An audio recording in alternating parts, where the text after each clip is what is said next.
Welcome to another edition of Two Tired Teachers. I'm Vinay. Hello, I'm Rumi. Welcome back. Welcome back. We have been away for a while, we know, but now this great thing called COVID 19 has made it possible for us to have a little time. So we have decided to do some social distancing videoing. That's a mouthful. How about that? You actually have more time? Absolutely. Ooh, I don't know. Do we or don't we? Yeah, I guess it's all relative, depending upon I'm how not you in look at that it. category, so I can't tell you right now. I understand. So we thought we would just jump on for a little bit and talk about how everyone is dealing with this COVID 19 and all school districts being shut down. And now, since we're this far into it, some districts, I can't even say the word, some places, so that I've heard, are actually thinking about going back into their buildings after we've been in this stay at home sort of situation. So we just want to have a little conversation about how are you dealing with COVID-19? I'll let you start. Well, kind of in phases. The first week for me was the very hard week because remember we were still in spring break, so we were already at home, and then suddenly it's bad, we're closing and nobody's going anywhere. We actually in our state got that stay at home order, and I went in a complete state of panic. Yeah. In a complete state of panic, uh, more so about the situation in my home, not that much thinking of what is going to happen in the next week, in the week after that, and after that, because that state of panic just closed me in, boxed me in, and I had a very, very difficult first week. And then by the second week, I kind of got in the new routine, which was, I don't want to say easy, Yeah. but it kind of made it acceptable to kind of throw in the routine. And then probably because I made my peace with the situation, after that it was easy. Right now, I'm craving contact. I'm not going to tell you that I'm craving human contact. I have a lot of things to do, especially with the distant learning or crisis learning, whatever we want to call it. I have had a lot of fun learning new programs, and it kind of takes my mind off of it. But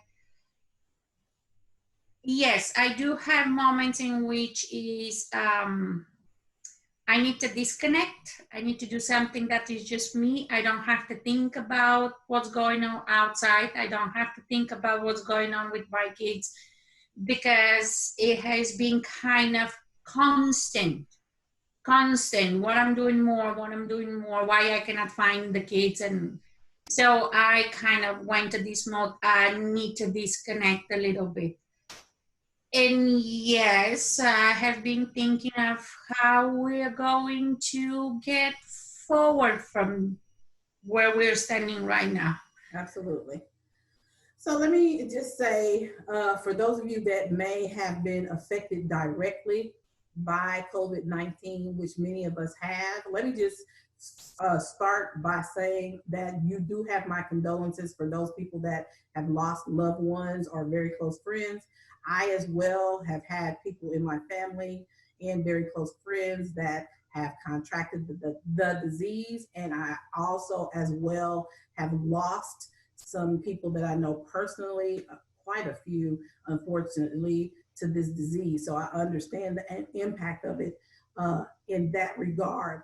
And I'll have to say, excuse me, that the first week, as Rumi's already said, the first week it was my anxiety was off the rails. Mm. And going into the second week, we knew a little more.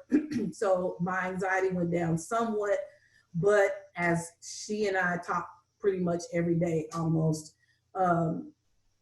you get a little information and then it changes the next day, and then it changes the next day, and then it changes the next day. And so it kind of had my anxiety going. You know, I was good for a day, and then the next day you tell me something else, and then the next day something else is happening, and then you're watching TV and you're watching the numbers rise, and you have family across the globe. So for the most part, we have family across the globe, and we're seeing all these different things happen, and none of it is in our control. So for people like me, I'm introverted by nature. So the whole social distancing thing, that's my life anyway. So I don't have a real big issue with, you know, being at home and, you know, being away from people, because that's my personality. But at the same time, the difference is, and I don't know if a lot of people even think about it this way, even as an introvert, I make the decision to social distance. When the decision is made for you, that's a whole nother thing, because I'm not in control of that situation. So that is what causes the anxiety to go off the rails. So for the first week, for sure, I was out of control with the anxiety. Now, since then, we're like 6 weeks in now. And like she said, when everything went down in our state of Texas, we were coming off of spring break. Yeah. So not only were we unprepared to be at home, we didn't have materials, we didn't have anything that we needed. So our first thing everybody was panicking about is, how are we going to teach anything when we were on spring break, not thinking that we weren't going back and we don't have anything at home to be able to do this. So in the second week, they had to make all these changes where we had to, you know, run back to the building. You have 15 minutes, pick up everything that you think you might need. Well, we didn't know what we might need, because we didn't know, are we creating curriculum? Are they creating curriculum? What exactly is it that we're going to have to do? So, you know, people just ran to the school. We got random things, the document cameras, those people that didn't have their laptops, those kind of things.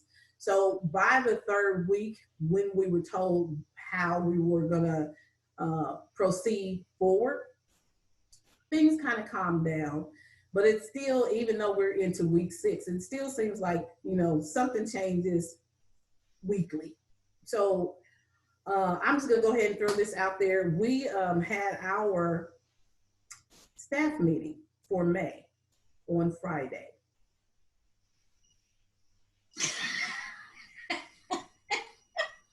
Okay.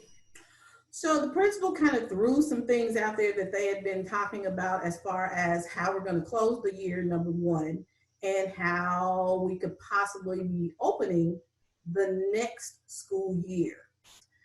The closing of the year, it is what it is.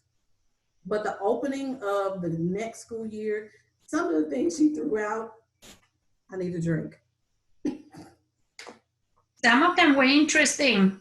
Very interesting. Some of them were very interesting. So according to our principal, they were throwing around ideas such as, we may not start till January. Yeah. Or we may have some kind of staggered schedule where certain grade levels come on this day, the other grade levels come on a different day. Wow. And so for them to be throwing around ideas like that, I think it just made me spiral back and say, you know, this is really a major thing. If you've not thought about it before that this was major, this is a major thing. And I know that there are a lot of people out there, and I'm not going to go political or anything like that, but I know that there are a lot of people out there who still consider this a hoax, or it's not going to affect them, or it's not that big of a deal because it's not around me. Nobody in my family, you know, contracted it. So it's just not as big of a deal as y'all think it is. If school districts are talking about school may not start for the following year until January, or we have to really do school differently than we've ever done it before, this means that this is something major. So whether you believe that is real or not, this is our life right now. So to say that that little bit of information, it didn't make me feel good, better. No. It just sent me back up towards Yes. teetering off the ledge. Yes. This is something major. So I think if you get nothing else out of what we're talking about today, the biggest takeaway that I want you to have is that, one, as educators, I don't care if you're administration, if you're a para, if you are the custodian, bus driver, whatever, we are all in this together. And this is a traumatic experience for all of us. Now, whether we want to call it that or not, whether we recognize it as being that or not, this is causing all of us some trauma. Yes. Now, it's going to be different. Everybody's scale of trauma is going to be different, and how you deal with it is going to be personal to you. But this is a major thing. And I just want us to not be hard on each other. Now, Ruby and I are very good friends. Mm. She spazzes out, she calls me. I spazz out, I call her. Yes. Some days she has to tell me, I respect you too much to cuss you out. And when she says that, I know what that means. I've gone too far. Yeah. And some days I'll tell her, that's enough, or I'll say whatever it is, and she can tell you what phrases I might use, whatever I say, to let her know that's enough. Uh-huh. Okay, this is enough.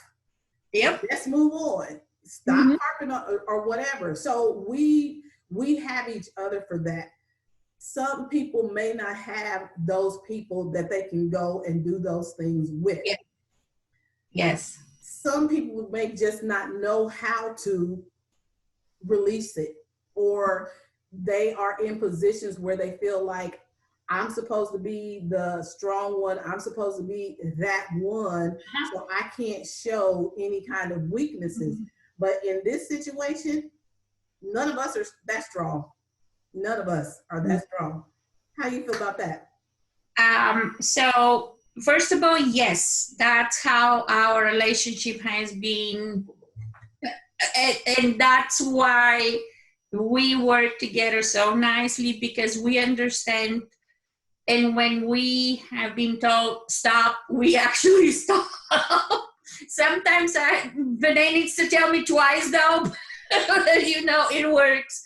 Now, I do understand the part of not having somebody of doing that, especially somebody that is exactly the close situation, the close friend in education. We do a lot of very good colleagues, but we do not build that much of relationship, close relationship that will survive in education, at least where we are. So that's what I'm thinking. For me, interestingly enough, and I told Vinay, I think 2 weeks ago, I feel like the PTSD is going to be beyond. Yeah, yes. Like it or not, we are all going through the trauma right now. The kids, the parents, the educators, the whole country, the whole world, everybody. In my case, has become very much of, it's a personal information, but I had to be a caregiver for my father for 10 years. And in that 10 years was kind of a big nonstop grieving process, because he lost his mental faculties, you know. And even though you see him there, you know it's not there. I have been starting to feel the same way now because of all of the things that are coming around. So do I have a job? Am I going to have it next week? What I'm going to do? How do I keep forward? Am I going to be able to figure out the next school year? Am I going to pay the mortgage? And interestingly enough, we are part of the whole country and we are part of the whole world. We are doing the same thing. Okay. So that constant uncertainty, and I get it, we are pretty much very high educated people. We know that this is a pandemic. Like it or not, this is a pandemic. So we understand that this is an unknown, but that constant not knowing, that constant what is going to happen tomorrow, even with the thing that it's so interesting, the constant thinking, if you cough, am I, it's like, I have been on the phone with Renee and she coughs and I'm like, you're not allowed to stop. So that, I mean, it's so funny, not to cut you off, but we were talking yesterday and I was telling her I am so tired. Like I haven't slept in almost 2 days really well. And she was just like, you can't say that. What do you mean? I was like, I don't have a temperature. I know. I just took it right before we started this video, so I could say it's 97.1. I'm good. I'm just tired. So yeah. And a funny thing, I'll throw this in there and then you can finish. I don't know how many of you attend church regularly, but I was listening to a minister online and he was saying, when everything actually opens back up and people get to come back to church, he was just like, it's going to be an awesome day. Everybody's it'll probably be like Easter or, watch night or something. It'll be jam packed. And he said, and the first time somebody coughs, everybody's going to jump up and run toward the exits. Yeah. Everybody's going to be afraid. And that just made me think about what you were saying, because it's so true. Because even though for the most part I'm staying in, but I did go to Kroger this morning at 7. And I'm like, you side-eyeing, I was side-eyeing everybody. I'm just thinking, I know. Don't you come down this aisle? And anybody, clear their throat or anything. I'm like, I gotta hurry up and get out of this store. Now, interestingly enough, it happens with delivery too. I have a whole system. It's a table outside on the driveway, and you put everything on the table, stays under the sun, then it's in this. Things that I understand that it's probably very healthy to do, but this is not healthy because it's under stress. Mm-hmm. So it becomes that we need to, because otherwise, and I get it. It's pandemic, but all of these things kind of put more and more and more on the, the stress, the PTSD. And when I say PTSD, I'm just taking it as a term. I don't want to compare what's going on right now with the trauma that our soldiers experience with that. It's just the term what it is. Don't know. I try to think just about tomorrow right now. Right. Because long-term plans do not exist anymore. Right. It's completely gone. Truer words have not been spoken. You are so correct. Yeah. It's done. So it just passing one day to another day, and and I'm doing more stuff that I'm supposed to do. Certainly taking advantage of some things that otherwise I will not be able to.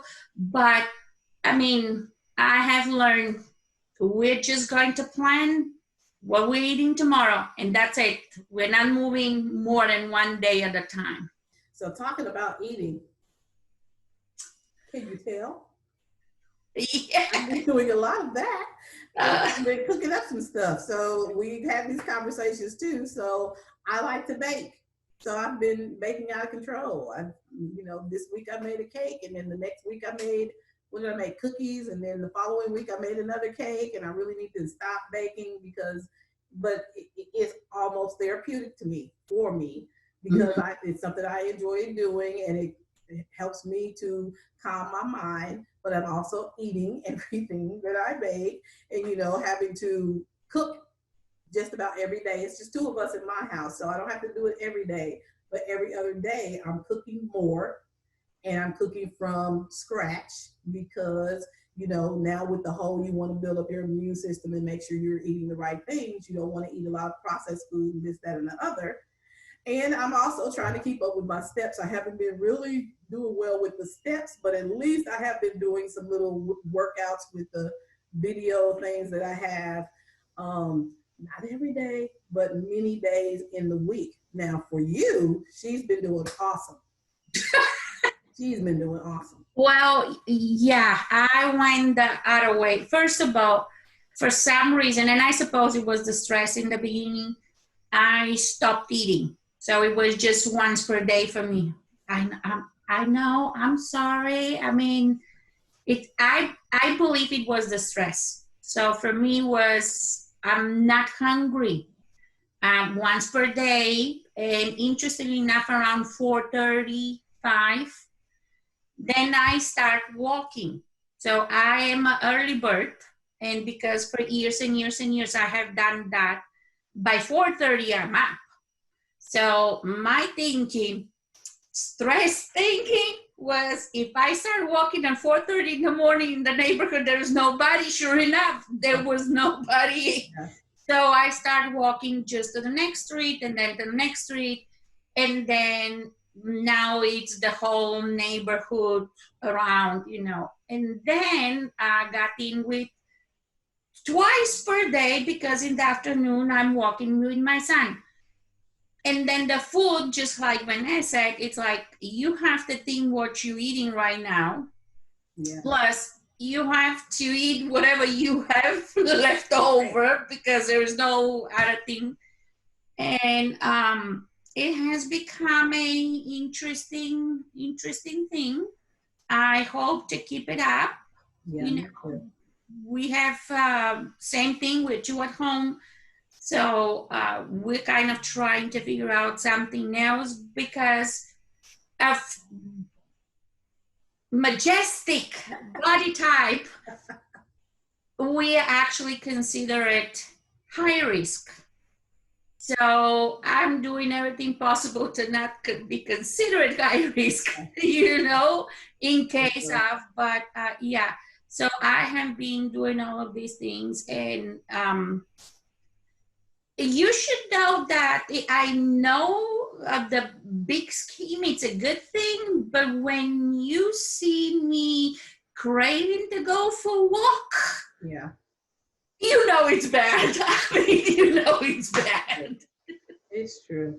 So we told you pretty much about how we're feeling right now. I want to jump into specifically talking about what's going on with school. So for us, let me just preempt this by saying COVID-19 did us a favor, both of us, because we happen to be in the same building. Yes. Same district, same building. And just to be honest, neither of us were having a really good year, which was one of the reasons why we had paused on the videoing, why we hadn't made any videos, because we both were having a not so awesome year. And that's putting it mildly. There are a lot of choice words that I could say right now, but I'm not. So COVID did us a favor. Speak it up, sister. Speak it up. In that regard, it did us a favor because it got us out of the heated situation. Mm-hmm. I'll just leave it at that. Both of us, it got us out of that situation. So the coming home part, that was a godsend. Yes. Those of you that are churchy, I could jump up and do a couple of little steps right now around this little chair. Mm-hmm. Because it gave us back some of our mental faculties. Yes. Both of us we were losing it. Yes. Based on what was going on in our particular building. So that part of it was a good thing. Yes. The second thing, as I am talking to other teachers that are friends from around the country, I guess the fact that our district chose to have our district coaches prepare our curriculum so that we didn't have to come up with any curriculum, so to speak. We only have to, I mean, literally all we have to do is make a decision as to what we want the students to do for a grade. We have to do a 5 to 15-minute video to review and explain what they're supposed to do, and pretty much send it out to them, and that's it. So we didn't have to come up with curriculum. We didn't have to come up with any of those things. So that's a huge deal that we did not have to do those things, because I'm hearing that many teachers in other districts, they had to come up with their own curriculum. They had to come out, figure out how they were pushing it out, the whole 9 yards. So they're doing much more work than we are. Some of them have full day schedules that they were having to do.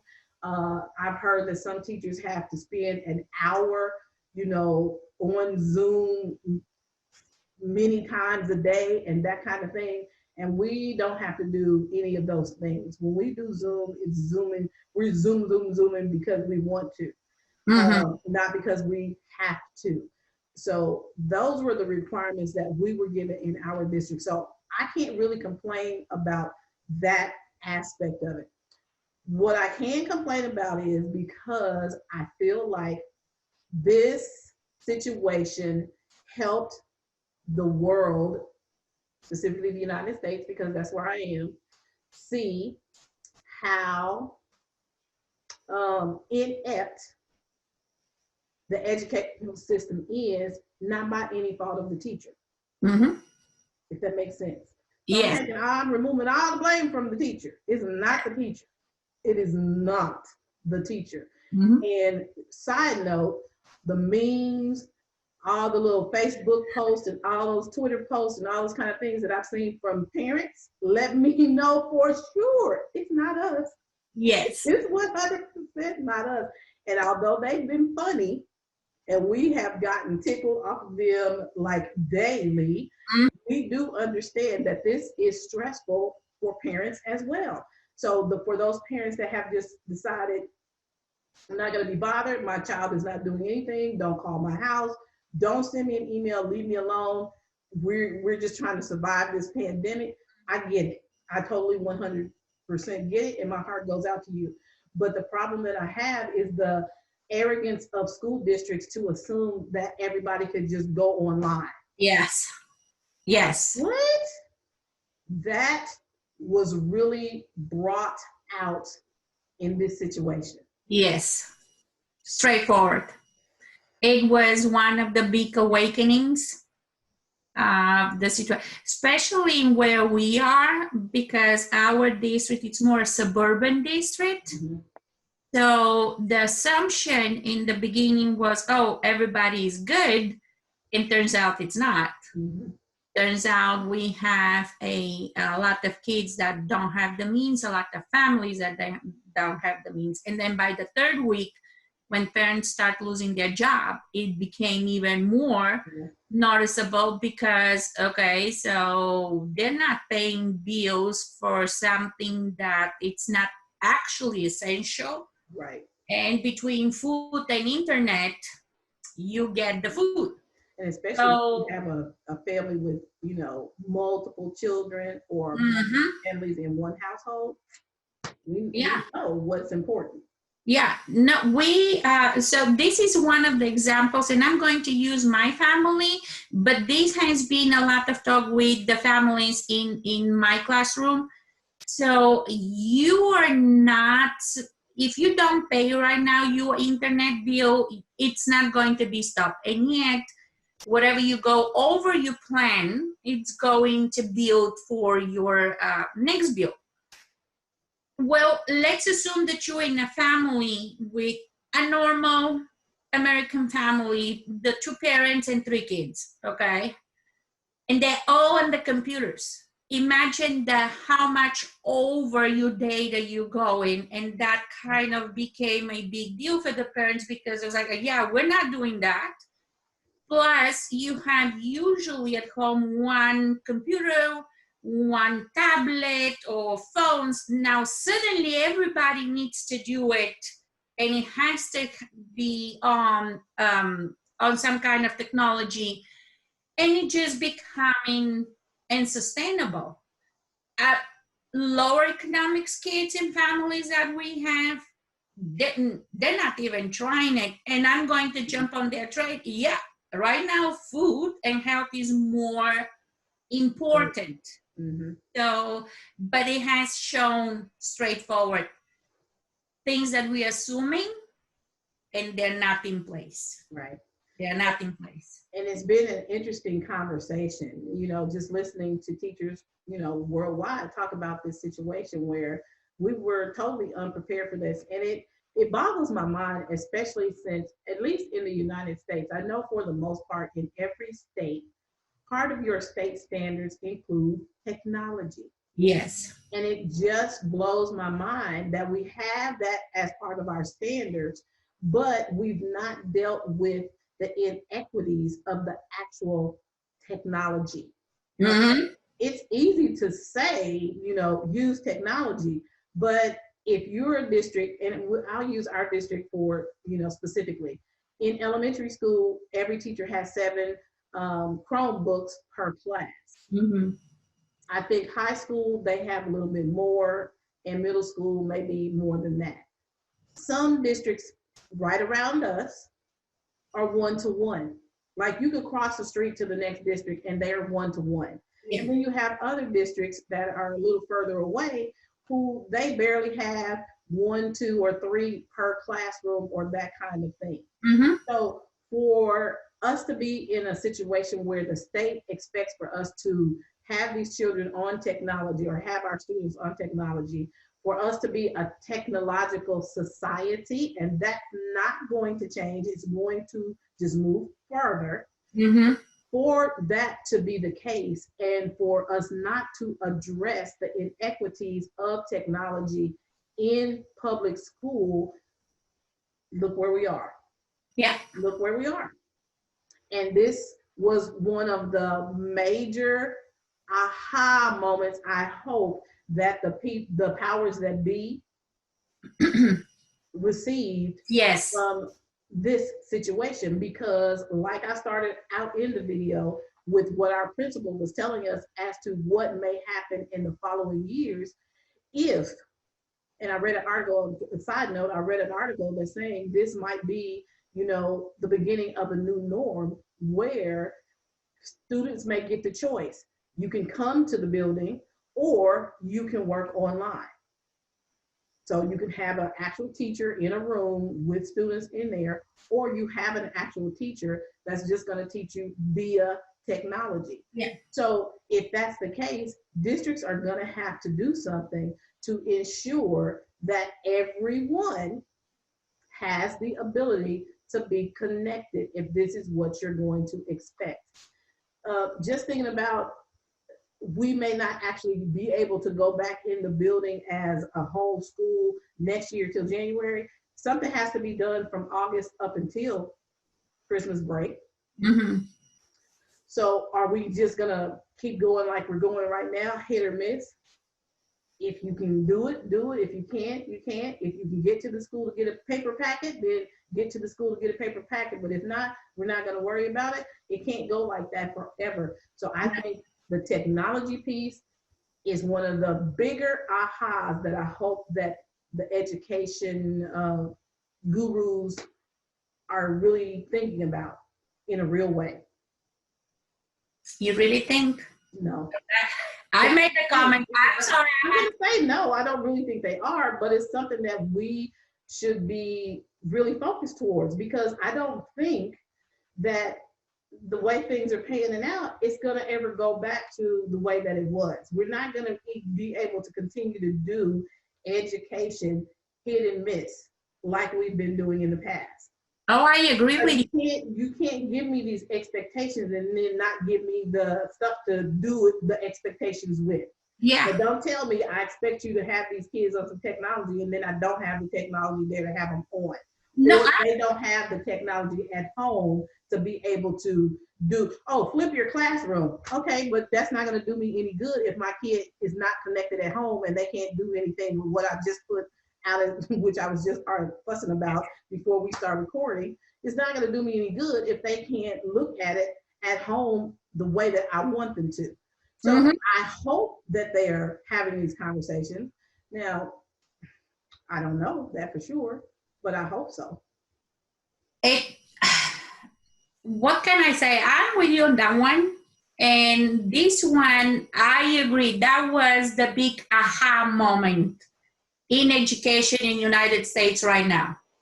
It's you have been assuming that everybody has this possibility and actually include that piece in almost all of our standards, okay?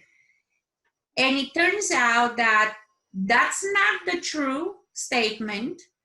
Plus, you put it there as a people that create standards, and we have talked about the people that create standards that don't have anything to do with education, okay? But then it goes down to the district, and the districts can do the minimal to cover that part. So I was part of a school last year where there was one, what it's called the COW. It's just a mobile unit, and there are 23 Chromebooks inside for the whole grade. Okay, so if you look at that, we had to manage which day each teacher is going to get it. But that's the minimal requirement. If you provide something as a district, then you are covered. And now suddenly you in this situation where you realize that's not what it is. This is not our society. Then you have the other part that it's a very, for me, it was the moment where we got, well, not we, because we already knew that, but nobody listens to us, where the higher powers was slapping in the face. It's like, you assume everybody's having it. Yes. And that's not the truth. It's absolutely not the truth. Plus, when you put all of these in place and you are just putting a standard with the digital education, just because we're covering at school in some way or another, you think we're safe. That's not the truth. We don't even have the capabilities in some buildings where we can have one-on-one, because that is a complete other technical thing that needs to be done. And the other thing that was very interesting to me was the wake up of how much the teachers are doing by themselves to learn about technology, and it's not provided by the districts and the higher powers. Suddenly right now we're like, okay, so let's learn this one and this one and this one. And turns out Facebook is a better place to learn about technology than the district professional development. I think that was another one that was very interesting. You're trying to train the teachers in something that somebody somewhere decided. We have learned on our own for the longest time. Majority of us were already ahead of time with that. Yeah, and I think a lot of that has to do with the fact that, you know, how we tend to just throw things up in the air and hope that they catch. So, you know, I know at least probably 4 years when they first started on this whole Google kick. Everything is going to go to Google. Everything's going to go to Google. We're moving everything to Google. Now we have Chromebooks instead of the laptops and all those kind of things. I just don't think that they put enough emphasis on it to get us to understand, or maybe we just didn't want to believe that it was just really going to go in this route. So now all of those teachers that fought technology, and I'm not going to say that I fight it, you know, it's just like, okay, I'm over learning one more thing, but I'm a teacher, so I don't have a choice. But for those that fought the technology, they would see the stuff coming and then they would go, I'm not doing it. So I'm not doing it. And then I don't have the equipment to do it. So I'm not going to learn something that I'm not going to actually use in my classroom. So I think a lot of teachers just kind of let it go by the wayside. It was told that it was coming. You heard it was going to come, because I'm in a school that I know we barely have, computers for the teachers. So I'm not worried about that. People just did not take it seriously. That's, that's a big issue too. I feel like if you really wanted to have us be in a prepared state, you would have pushed the issue a little more, or made it a little more, I don't know, like. No, so here is my, and I'm going to try to stay on point, because you know me when it comes to technology and we're running out of time, so we're not going to talk too long. Okay. First of all, I get the point that this is a new situation. I understand that. Mm-hmm. So a lot of us, we are all thrown in that thing. Mm-hmm. Okay, so if you were one of those teachers that did not want to learn or didn't have it, I have been that teacher that I say, if you don't provide me with, why would you expect me to? Now, don't get me wrong. I'll show you how many cameras I have and things like this. But my position was, if you're going to ask me to do it, then you have to provide it with. Your position was? Okay. Okay. Still is. Okay. Now, where I see it right now is, we still have unrealistic expectations. It's still unrealistic, because for the longest time, the higher ups, the powers, thought that doing the minimal thing will cover that. And it was expected from us to provide everything else. Okay. So as we said, 7 Chromebooks per class, it's probably the minimal state. But because it was provided, now we were held accountable, to put something there. And then it was never taken in account that these should go outside of the school. So now it's the big reckoning of the situation, because it's like, okay, turns out that once again, it's unrealistic. Once again, the situation is a big situation, but once again, you're doing the minimal and expect it to have the big results. Right, exactly. And that's impossible. Yeah. So, So I think this has really been, I hope it's been an eye-opener for everybody. Yes. And not just in education, in life, period. Because I'm sure most of us were not prepared, so to speak, to be told to go in the house and stay there for the most part. Even those companies that have the capability of people working at home, there are people working at home that never thought that they would be able to work from home and still be able to do their jobs. And then there are probably 10 times as many people that ended up having to be at home, whom their jobs can't be done at home. And so now they're facing not having a paycheck. What are they going to do? And so this overwhelmed the system as a whole country. Yeah. So I hope that we're all learning some lessons from this. As far as teachers, let me just say to all the teachers, administrators, again, if whatever capacity you're working in education, give yourself a pat on the back. Give yourself a pass on those things that you don't know. Give yourself a pass on your own frustration with your parents, your students, yourselves, anything. Give yourself a pass, because the bottom line is, we're building this plane as we fly it, as I've heard so many people say. None of us were and walked into this situation as experts. Now, some of us may have walked into this situation being better prepared or knowing a little bit more than the next, because this geeky Google lady over here. She doesn't call me every day. Oh, I got a new program. You need to do this. And if I don't tell her every day, I'm not. Thank you very much. I'm so happy for you, but I'm not. You know, some of us were more prepared, or, you know, it just sparked something in us to continue to do some things. But if, you know, if you're still where some of us are, you're still having anxieties, give yourself a pass.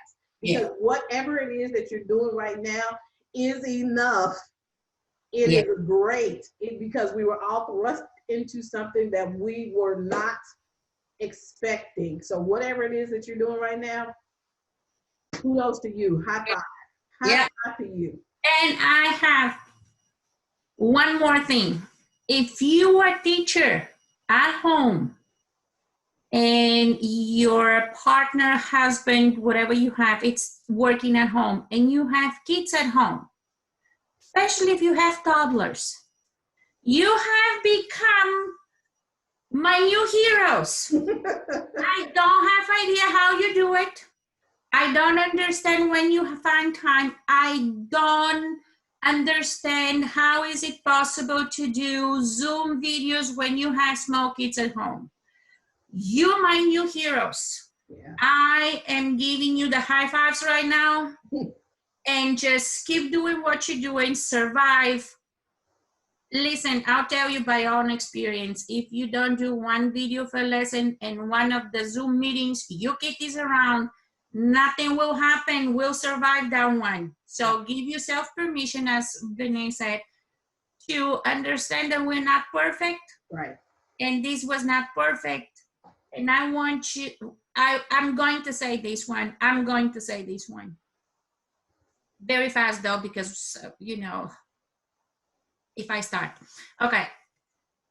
If you look at any other profession right now that figured out how to do the best of what we had and to rearrange the whole way that their profession has been done, but who knows how many years, in 2 weeks, you will not find another one. You will not find another profession. Teachers figure out what to do and how to do it in 2 weeks. Yeah. Kudos to every single one of us. Yes, absolutely. So our hats are tipped to you, and we want you to know whatever it is that you're doing, it is awesome. It is awesome. It is awesome. I don't have a sticker to give each and every one of you, or you can't go in my treasure box, but it is awesome. All right, so give yourself a break. Pat yourself on the back. Parents as well, give yourself a break. Whatever emotion you're feeling, feel it. Yes. It's the real thing. So, you know, one of the worst things you could do to yourself in any situation is try to compress whatever it is that you're feeling, because at some point in time, kapow, it's going to explode. So give yourself time to breathe and know that we are all in this together and we're all doing the best that we can. So I think we're going to end it with that. And if you have a comment, a question, you want to add your story, go ahead and drop it into the comments or send us an email, and we will get back with you. And I'm just going to give you a programming note. Hopefully on our next session, we're going to have a guest in the room with in the Zoom room with us to talk about her experience as well during this COVID-19. So again, if there's anything you want us to discuss, give us a holler and let us know. And or if you want, or if you want to come, oh yeah, if you want to the work that we have now, come and talk with us. Absolutely. That will be perfect. Yeah, you have an open invitation. Just let us know, and we'll work that out. Because now that we're doing so, we can invite people from all over the world. So yeah, go ahead and do that. So we're gonna sign off now. Have a good day. I'm Vinay. And I'm Rumi. And we're Two Tired Teachers, and we'll see you next time. Have a great one.